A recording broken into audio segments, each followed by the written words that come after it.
I need 100 pesos in order to sow my field again and to live until the crop comes because the hailstorm. Now, in this paragraph, we are seeing that Lencho writes a letter to God and he explains his problems. He writes in detail how, due to the hailstorm, his harvest was destroyed, the whole cornfield was destroyed. So he tells God that I need only 100 pesos so that I can sow my field again and get a good harvest once again. He wrote to God on the envelope, put the letter inside, and still troubled, went to town. At the post office, he placed a stamp on the letter and dropped it into the mailbox. Now, you can see, children, what kind of faith did Lencho have in God? He was writing a letter to God just in the same way as we write a letter to our near and dear ones, to our relatives or to our friends. As we write a letter, we put it in the envelope, we write the address of that person on the envelope, then we put a stamp and put it in the mailbox. The same process was followed by Lencho also, because he had firm faith in God that his letter will reach God and God is definitely going to help him by giving him 100 pesos. One of the employees, who was a postman and also helped at the post office, went to his boss laughing heartily and showed him the letter to God. Because this was something very unusual, this was something very strange. Nobody has ever written a letter to God and nobody expects that God is going to reply to the letter. But Lencho's faith in God was so strong that he was 100% convinced that his letter is going to reach God. God is going to read, and when he will come to know about his problems, he will definitely help Lencho by giving him the money that he wanted. So when one of the post office employees, he was a postman and he was one of the helpers in the post office, when he saw such kind of an envelope addressing to God, he laughed heartily and he showed his letter to the postmaster. Never in his career as a postman had he known that address. He had never seen such an address like to God. Nobody has ever written such a letter, such an address on the envelope ever till now. The postmaster, a fat and amiable fellow, amiable means friendly, amiable fellow, also broke out laughing, but almost immediately he turned serious and tapping the letter on his desk commented, "What faith! I wish I had the faith of the man who wrote this letter." So initially the postmaster also started laughing, but at the same time he stopped laughing and he was shocked and he was surprised to see Lencho's stern faith in God. And he said, what faith! He was surprised to see how much faith this man has in God, and he believes that this letter is going to reach God and God is going to reply. And he says, I wish I also had the same faith in God, same faith as this man has. Starting up a correspondence with God. What is the meaning of correspondence? Correspondence means the act of writing letters. He was surprised to see the strong faith of Lencho, strong faith of this man in God, and he says that he has such a strong faith in God that he has started correspondence with God. He has started writing letters to God. So, in order not to shake the writer's faith in God, the postmaster came up with an idea. Answer the letter. Now see what kind of a man this postmaster was. From this line, you can understand that he was a very intelligent and helpful man. The postmaster wanted that Lencho's faith in God should be maintained. It should not be broken. and that is why he decided that he is going to answer to the letter, so that Lencho's faith in God remains so always. But when he opened it, it was evident that to answer it, he needed something more than goodwill. Goodwill here means good intention. The postmaster had good intention, had good thoughts in his mind, and that is why he decided that he is going to answer to the letter.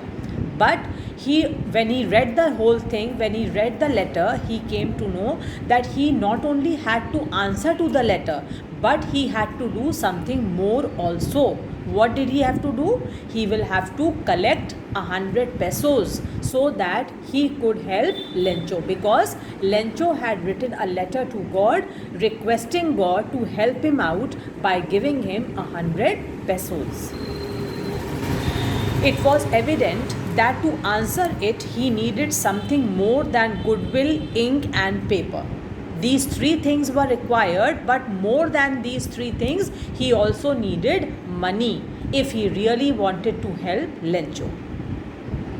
But he stuck to his resolution. He stuck to his promise. What promise? That he is going to answer the letter. He asked for money from his employees. He himself gave part of his salary, and several friends of his were obliged to give something for an act of charity. So, what did the postmaster do? He not only answered Lencho's letter, but he also asked the post office employees to contribute some amount of money. He also gave a part of his own salary. Not only this, some of his friends were also asked to contribute some money as an act of charity, so that they could help Lencho by collecting at least some amount of money, if not the total amount, that was 100 pesos. It was impossible for him to gather together the 100 pesos, so he was able to send the farmer only a little more than half. He put the money in an envelope addressed to Lencho, and with it a letter containing only a single word as a signature, God. So what did he do? After collecting the money, it was not possible to collect the total amount, that was 100 pesos, but he was successful in collecting at least more than half the money. He kept the money in the envelope, and on the envelope he wrote only one word, that is God, indicating that God has replied to the letter. The following Sunday, Lencho came a bit earlier than usual to ask if there was a letter for him. Lencho came to the post office to ask whether some letter has come for him, because he was 100% sure that God is going to reply to his letter. It was the postman himself who handed the letter to him, while the postmaster, experiencing the contentment of a man who has performed a good deed, looked on from his office. The postman handed over the letter to Lencho, and the postmaster, he was very happy, he was very satisfied that he has helped somebody, he has helped a man who really needed his help. He was looking at Lencho's reaction from his office. Lencho showed not the slightest surprise on seeing the money. This line is very important, children. Lencho showed not the slightest surprise on seeing the money. Why he was not surprised? Because his faith in God was so strong. He was very much confident that when he has requested God to help him, God will surely help him. Such was his strong faith in God. Such was his unshaken faith in God. That is why when he saw the envelope, when he saw the money in the envelope, he was not surprised. He was 100% sure that God is going to help him. Immediately, I have missed something. Lencho showed not the slightest surprise on seeing the money. Such was his confidence. But he became angry when he counted the money. You can well understand why did he become angry, because he had asked for 100 pesos, and the amount that was collected was more than half, but it was not 100 pesos. God could not have made a mistake, nor could he have denied Lencho what he had requested. Now, when he counted the money, he was angry, but he is saying to himself that God could not have made a mistake. God could not have made a mistake of sending less amount of money. He is sure that God must have sent 100 pesos only. He could not have denied the request of Lencho. He could not have refused to accept Lencho's request of sending 100 pesos. He was convinced that God has sent 100 pesos. But now we will see what he thinks next. Immediately, Lencho went up to the window to ask for paper and ink. Now he is planning to write another letter to God. On the public writing table, he started to write with much wrinkling of his brow, caused by the effort he had to make to express his ideas. His eyebrows were wrinkled like this because he had to think in order to express what to write. When he finished, he went to the window to buy a stamp, which he licked and then affixed to the envelope with a blow of his fist. The moment the letter fell into the mail box, the postmaster went to open it. So, after writing this second letter, he closed the envelope and put it in the mailbox and went back home. As soon as he went back, the postmaster went to open the letter. Now he wants to see now what has been written by Lencho, what he has written to God now. Now see, what did Lencho write? It said, in the new letter, it said, God, of the money that I asked for, only 70 pesos reached me. He is telling God that I had asked you for a certain amount of money that was 100 pesos, but only 70 pesos have reached me. Send me the rest, since I need it very much. Now see, but don't send it to me through the mail, because the post office employees are a bunch of crooks. Lencho. Did you see the ending? Lencho is saying to the Lencho is writing a letter to God saying that I had asked you for 100 pesos, but only 70 pesos have reached me.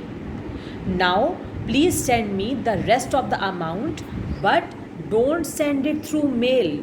Don't send it through mail, because the post office employees are a bunch of crooks. That means they are thieves.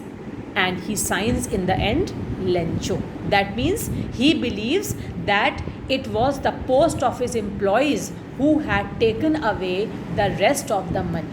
Such was his unshaken faith in God. He was 100% sure that God has not made a mistake. God must have sent 100 pesos, but it was the post office employees who must have who must have opened the envelope and taken out some amount of money. That is why he has got only 70 pesos. So he requests God that please send me the rest of the amount, but don't send it through mail, because the post office employees are a bunch of crooks. This is how this beautiful story ends. So you can see, children, how a poor man has such a strong faith in God. He is totally convinced that whatever might happen, God is going to help him. It is God who sees everything, and whether we say or we don't say, God knows our problems, God knows our troubles, and it is God who always helps us. So, with this beautiful ending, this chapter has come to an end. Please read the chapter very, very carefully once again. And as I have told you, each line should be kept in mind, because the story is very important for your board exam point of view.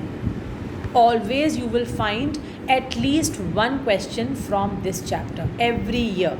So read the chapter very thoroughly and try to retain each and every minutest detail. Thank you, Jimmy.